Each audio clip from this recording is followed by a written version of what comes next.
Ayun na nga mga kababayan at summer na nga ulit. Ngayon ay dadalhin ko kayo dito sa pinagmamalaki naming ilog. Dito lamang yan sa Tarlac. At sinasabi nga ng iba na Malakoto Mines nga ang ganda ng ilog na ito.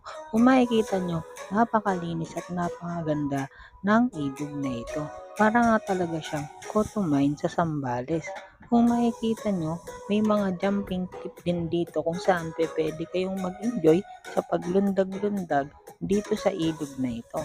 At kung makikita niyo yung tubig niya is napakalinis, greenish na bluish, 'di ba? Parang mineral water. Ang sarap-sarap niyang paliguan. At safe nga pala dito guys. May part siya na medyo malakas ang agos at dito sa part na to ay halos stagnant lang ang tubig. Kaya kung makikita nyo may mga kubo-kubo rin siya sa gilid. At kung gusto nyo ang bisitahin itong ilog na ito, wala ngang iba